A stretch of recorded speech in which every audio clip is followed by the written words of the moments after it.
हिंदी में यूपीएससी की तैयारी से संबंधित प्रोग्राम्स को देखने के लिए सब्सक्राइब करें स्टडी IQ IAS हिंदी। तो हेलो दोस्तों, स्टडी IQ IAS हिंदी में आप सबका बहुत बहुत स्वागत है। मेरे पीछे आप जो तस्वीर देख रहे हैं ये है बानू मुश्ताक जी की। हाल ही में इनको इंटरनेशनल बुकर पुरस्कार मिला, इनकी रचना जो थी हार्ट लैम्प के लिए।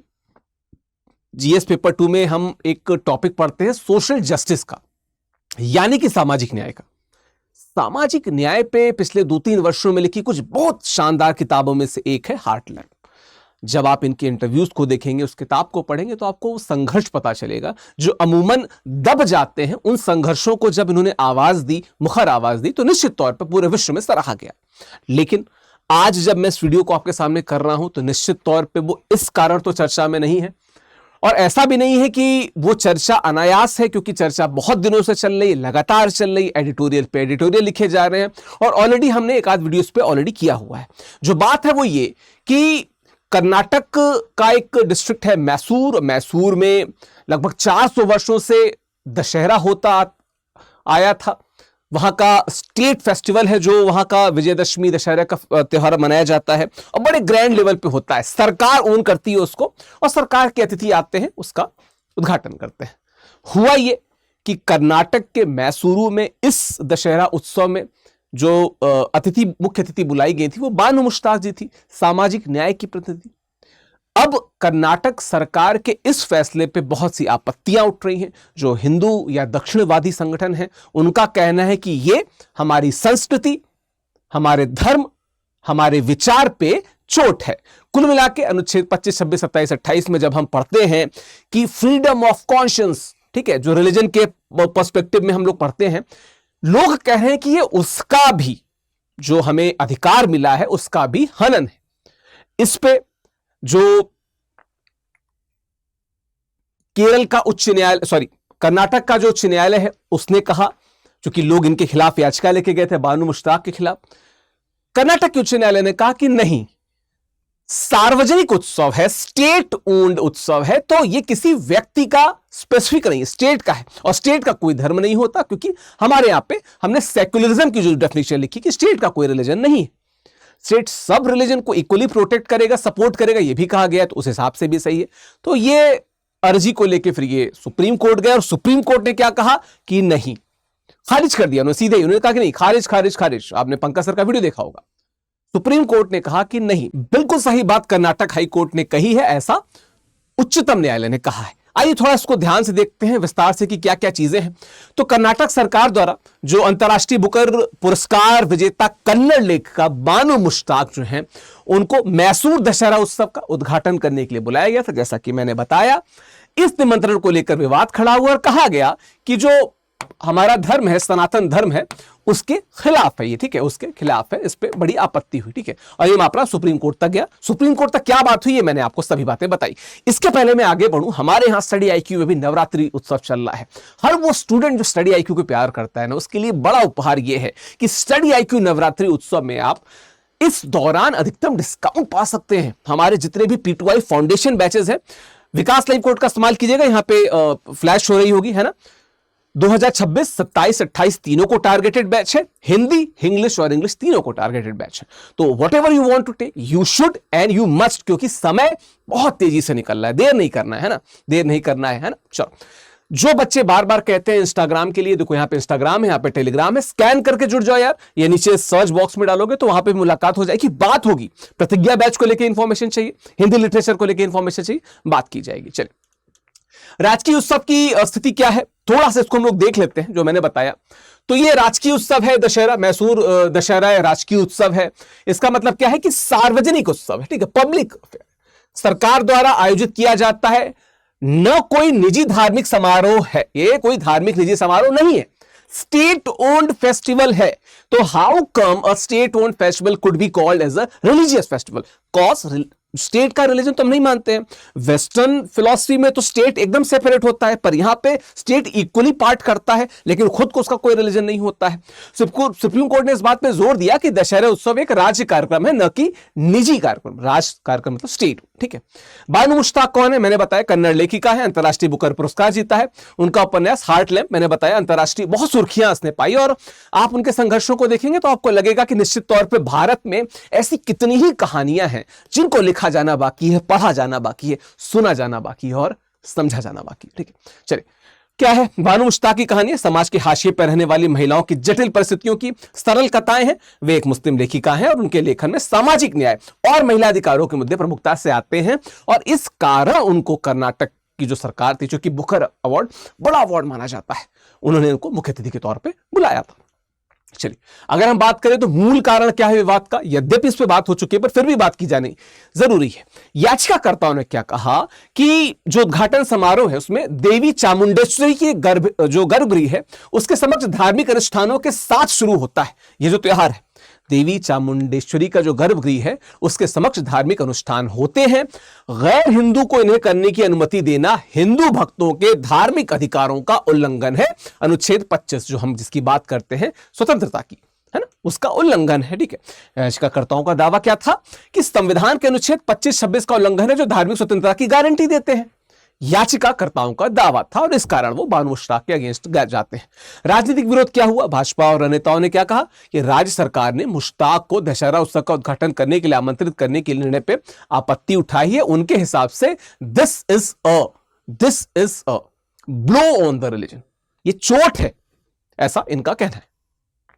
विवाद इसलिए भड़का क्योंकि विपक्ष का दावा था कि बानू मुश्ताक ने अतीत में ऐसे बयान दिए हैं जो कुछ लोगों द्वारा हिंदू संस्कृति विरोधी माने जाते हैं, ऐसा विपक्ष का दावा है, ठीक है। कर्नाटक हाईकोर्ट ने क्या कहा? हाईकोर्ट ने स्पष्ट कहा कि एक धर्म के व्यक्ति को दूसरे धर्म के कार्यक्रम में भाग लेना किसी भी संवैधानिक अधिकार का उल्लंघन नहीं है। हम जिस देश में रहते हैं, सामाजिक संस्कृति की बात करते हैं, बहुलतावादी संस्कृति की बात करते हैं, उस संस्कृति में अक्सर इतने नजारे पेश किए गए जहां पे, जिसे हम गंगा जमनी तहजीब कहते हैं। ये कर्नाटक हाईकोर्ट और उच्चतम न्यायालय का संयुक्त बयान है, जिसको मैं कंबाइन करके बता रहा हूं कि हमारे यहां पे एक धर्म का व्यक्ति अगर दूसरे धर्म के व्यक्ति के किसी उत्सव में पार्टिसिपेट कर रहा है, और दैट टू वो एक पब्लिक उत्सव है, तो ये किसी के संवैधानिक अधिकार का उल्लंघन नहीं है। क्लियर कट तरीके से इसको हाईकोर्ट ने कहा, इसी बात को सुप्रीम कोर्ट ने दोहराया भी था। अच्छा, राज्य का कार्यक्रम बनाम अगर निजी धार्मिक के समारोह की बात कर ली जाए तो न्यायालय ने क्या स्पष्ट किया कि पहली बात तो यह सार्वजनिक प्रकृति का था, ठीक है, यह किसी का निजी उत्सव नहीं था। उसके बाद क्या? समावेशिता, इंक्लूसिवनेस जिसको हम कहते हैं। राज्य के आयोजित कार्यक्रम में सभी नागरिकों की समान भागीदारी का अधिकार है। राज्य अगर करा रहा है तो आप कैसे कह सकते हो कि एक धर्म का व्यक्ति बाहर हो जाए? नहीं कह सकते ना। और फिर उस महिला ने तो कुछ अवार्ड भी जीता है ना। फिर क्या है? गैर भेदभाव, धर्म के आधार पे किसी को शामिल करने या न करने का कोई आधार ही नहीं है, ऐसा यहां पे कहा गया है ना। संवैधानिक व्याख्या क्या है? न्यायालय का निर्णय कई महत्वपूर्ण संवैधानिक सिद्धांतों को मौजूद करता है। कौन कौन से हैं? पहली बात, धार्मिक स्वतंत्रता की सही व्याख्या क्या है? यह कहता है कि धार्मिक स्वतंत्रता का मतलब दूसरों को धार्मिक कार्यक्रमों में भाग लेने से रोकना नहीं है। आप जो चाहे उसको फॉलो कर सकते हैं, दूसरे को रोकना आपकी धार्मिक स्वतंत्रता नहीं है। आपकी आजादी वहीं खत्म होती है जहां दूसरे की नाक शुरू होती है ना। फिर क्या है? राज्य की धर्मनिरपेक्ष भूमिका क्या?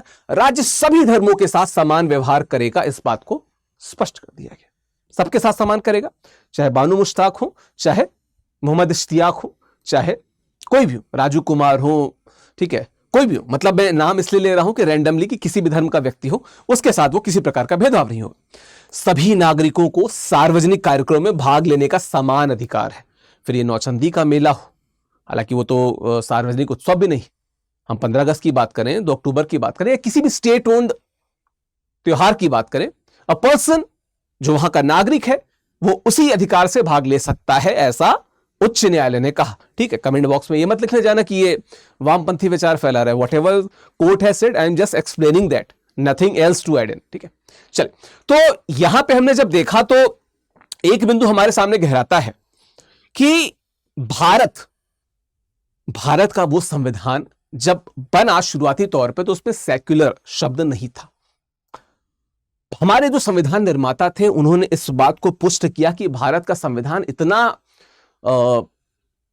जीवंत दस्तावेज है कि समय के साथ ये खुद को इवॉल्व करेगा, और हमारा जो संविधान है वो जैसे जैसे इवॉल्व करता जाएगा वो बेहतर जो प्रैक्टिसेस हैं उनको अपनाता जाएगा। ऐसा माना गया कि सेक्युलर शब्द, सोशलिस्ट शब्द जब संविधान में जोड़े गए तो वो इन्हीं प्रैक्टिसेस का नतीजा थे। खुद जिस सरकार में ये जुड़े, इसके खुद धुर विरोधी जो सरकार आई, उस सरकार ने भी इन शब्दों को नहीं हटाया, या हम अगर दक्षिणपंथी भाजपा की सरकार की बात करें तो उन्होंने भी नहीं हटाया। कहीं ना कहीं इसका एक्सेप्टेंस था। हम चाहे अटल बिहारी वाजपेयी जी के बयानों की बात करें या माननीय नरेंद्र मोदी जी के बयानों की बात करें, कहीं ना कहीं उनके बयानों में भी ये साफ झलकता है कि इन शब्दों से लॉन्ग टर्म में तो पार्टी को कोई आपत्ति नहीं है। लेकिन जब हम सेक्युलरिज्म की बात करते हैं तो सेक्युलरिज्म बहुत छोटा या रिजिड कॉन्सेप्ट नहीं है। सेक्युलरिज्म एक, जिसे कहते हैं कि परमिएबल मेम्ब्रेन जैसे, बहुत सारी चीजें आती हैं, बहुत सारी चीजें निकलती हैं। ये कुल मिला के न्यायालय की व्याख्या और लोगों के एक्सेप्टेंस पे भी निर्भर करता है। हमने इस पे एक संवाद का कार्यक्रम किया था, यूपीएससी संवाद करके मैंने, पंकज सर ने किया था, आप उसको जरूर देखिएगा। हमने वहां पे सेक्युलरिज्म और सोशलिज्म शब्दों पे डिस्कशन किया है, आप उसको जाके जरूर देखिएगा। और जाते जाते एक छोटा सा प्रश्न है आप सबसे। प्रश्न ये है कि भारत के संविधान में, जो भारत का संविधान है, ठीक है, जो भारत का संविधान है, ठीक है, भारत के संविधान में किन किन जगहों पे अल्पसंख्यक जो माइनॉरिटीज हैं, मैं सिर्फ अल्पसंख्यक शब्दों की बात कर रहा हूं, अल्पसंख्यक अधिकारों को सबल करने की बात की गई है, उनको सपोर्ट करने की बात की गई है, उनको अपलिफ्ट करने की बात की गई है। किन किन जगहों पे जो अल्पसंख्यक अधिकारों को सबल करने की बात की गई, सबल करने की बात की गई, ठीक है। एक ये, दूसरा ये, मुझे ये भी बताते जाइएगा कि क्या संविधान में किसी जगह पे अल्पसंख्यक शब्द को डिफाइन किया गया है। कमेंट बॉक्स में आपके उत्तर जरूर मिलने चाहिए। चलिए, चूंकि जब मैंने प्रतिज्ञा बैच की बात की तो स्टडी आईक्यू में जो हिंदी साहित्य बैच जो मैं खुद पढ़ाता हूं, उसमें क्या है, उसमें भी नवरात्रि सेल चल रही है, तो you should use Vikas live code for maximum discount. September batch जो है हमारा, सितंबर बैच जो शुरू हो रहा है 25 सितंबर से, बेसिकली 26 सितंबर से इसकी क्लासेस शुरू होंगी। ये बैच शुरू होगा तुलसीदास से बैच शुरू होगा। इस बैच से जुड़ने की लिंक आपको स्टडी आईक्यू की ऑफिशियल वेबसाइट पे मिल जाएगी, वहां से जाके स्कैन करके आप, या वहां पे जो लिंक दिया होगा वहां से बैच से जुड़ सकते हैं। व्यू पीडीएफ इसका भी, और जो हमारे प्रतिज्ञा बैचेस हैं दोनों का जरूर देख लीजिएगा, डिटेल में आपको पता चल जाएगा बैच में क्या स्पेशल है। बाकी फिर से मेरा टेलीग्राम चैनल, इंस्टाग्राम चैनल, जाते जाते बताता चलूं कि प्लीज कृपा करके प्रश्नों का उत्तर देते जाइएगा और आपकी क्या राय है। क्या इस प्रकार के किसी आयोजन में किसी अतिथि को जो अन्य धर्म का है उसको बुला लेने से क्या वो त्योहार, वो उत्सव खंडित हो जाता है? अगर हां तो कमेंट बॉक्स में जरूर बताइएगा कि क्या हो सकता था, और अगर सही है तो क्यों सही है, गलत है तो क्यों सही है, इस बिंदु को भी क्लियर करते जाइएगा। Thank you so very much, धन्यवाद। स्टडी IQ IAS, आपका सिलेक्शन हमारा मिशन।